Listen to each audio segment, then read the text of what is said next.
दुलारपुर गांव में एक रामू नाम का किसान रहा करता था। वह अपनी पत्नी और 2 बच्चों के साथ हंसी खुशी से रहा करता था।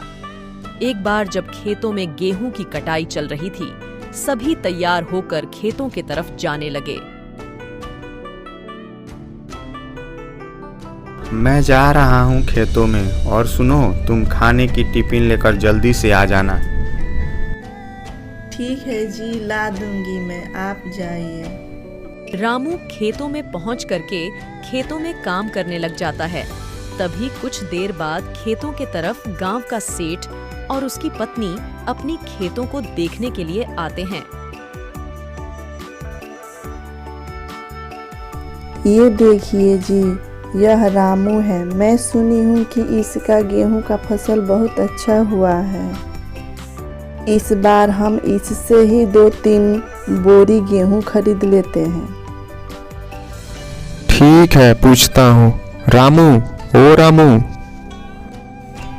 क्या हुआ सेठ जी, मुझे क्यों बुलाया? सुना है कि तुम्हारा फसल इस बार बहुत अच्छा हुआ है। क्या तुम अपना फसल मुझे बेचोगे? बाजार से अच्छी कीमत दूंगा तुम्हें। ये तो हमारे लिए बहुत खुशी की बात है सेठ जी। तो ठीक है रामू, जिस दिन तुम्हारी फसल तैयार हो जाएगा उस दिन मुझे बता देना, मैं लेने के लिए आ जाऊंगा। ठीक है सेठ जी। उसके बाद से सेठ चला जाता है। रामू फिर से खेतों में आकर काम करने लग जाता है। थोड़ी देर बाद उसकी पत्नी वहां आ जाती है। सुनिए जी, आ जाइए, मैं खाना लेकर के आ गई हूँ। ठीक है भाग्यवान, रख दो। इसके बाद रामू अपने पत्नी के पास पहुंच जाता है। लाओ भाग्यवान, बहुत जोर से भूख लगी है। अरे सुनती हो, सेठ जी आए थे, उसने हमारी फसल को खरीदने के लिए बोला है। ये तो बड़ी अच्छी बात है। अब दोनों घर आ जाते हैं। घर आने के बाद रामू सब्जियों को लेकर के बाजार में बेचने चला जाता है। सब्जियों को बेचने के बाद जब रामू घर आता है तो अपने पत्नी से बोलता है, सुनती हो, भूख लगी है, खाने को कुछ है क्या? अभी बना के ला देती हूँ, आप हाथ मुंह धो करके आइए तब तक। ये लीजिए। खाने के बाद रामू अपने अनाज भंडार में चला गया। रामू अनाज भंडार की बोरियों में अनाज भरने लगा। रामू एक एक करके सारी बोरियों को भर कर रख दिया। चलो, आज का काम तो हो गया, अब बस सुबह का इंतजार है। इसके बाद रामू घर पर आकर सो गया। तभी आधी रात को रामू के अनाज भंडार के बाहर कुछ चोर आपस में बातें करते हुए, सुनो सब के सब, ध्यान से जाना, अगर हम खाली हाथ लौटे तो सरदार हमें छोड़ेंगे नहीं। धीरे धीरे रामू के घर के सारी बोरियों को लेकर के चले गए। अगले सुबह रामू की पत्नी, सुनिए जी, उठिए उठिए ना। क्या हुआ, क्यों इतना सुबह सुबह चिल्ला रही हो? अरे अपने अनाज भंडार की सारी बोरियां चोरी हो गई है, चल करके देख लीजिए। अरे क्या बात कर रही हो? अनाज भंडार में चलिए और खुद ही देख लीजिए। रामू जाकर के देखता है तो वहां एक भी बोरियां नहीं होती है। उसके बाद से रामू जोर जोर से रोने लगता है।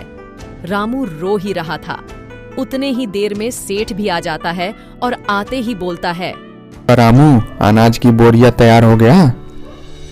नहीं सेठ जी, हमारी सारी अनाज की बोरिया किसी ने चोरी कर लिया। क्यों झूठ बोल रहे हो रामू? ज्यादा दाम के चक्कर में किसी और को बेच दिए क्या? नहीं सेठ जी, मैं आपसे झूठ क्यों बोलूँगा, मुझे भी इसी गांव में रहना है। ठीक है, लेकिन हमसे झूठ बोल रहे होगे तो अच्छी बात नहीं होगी। ऐसे ही कुछ दिन गुजर गए। एक दिन रामू की पत्नी रामू से बोली, गेहूं के फसल साल भर के बाद तैयार होगा, उतना दिन तक हम क्या खाएंगे? इसलिए मैं सोच रही हूँ कि मैं कल से घर पे समोसे बनाऊंगी और आप उसको ले आकर के बाजार में बेचेंगे। ये तो बड़ी अच्छी बात है। अगले सुबह रामू की पत्नी ने ढेर सारी समोसे बनाई और रामू समोसा को लेकर गांव में बेचने चला गया। तभी एक बूढ़ी औरत रामू से आकर के बोली,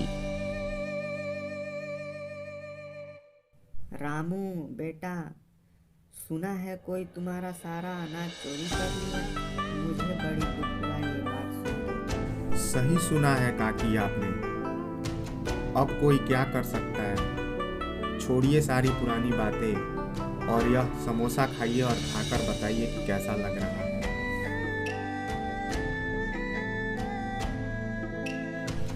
अरे वाह रामू, बहुत अच्छा लग रहा है। देखते ही देखते कुछ ही घंटे में सारी समोसे बिक गई। इसके बाद रामू घर आ गया।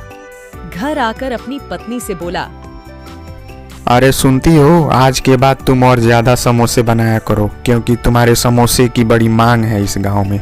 इस प्रकार रामू की पत्नी रोज समोसे बनाती और रामू रोज बेचने जाने लगा।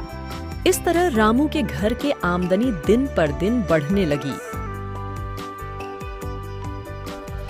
इस कहानी से हमें यह सीख मिलती है कि अगर हमारे ऊपर कोई भी संकट आ जाए तो हमें घबराना नहीं चाहिए, क्योंकि हर संकट हमें कोई ना कोई रास्ता दिखा के ही जाता है। बस देखने की जरूरत है।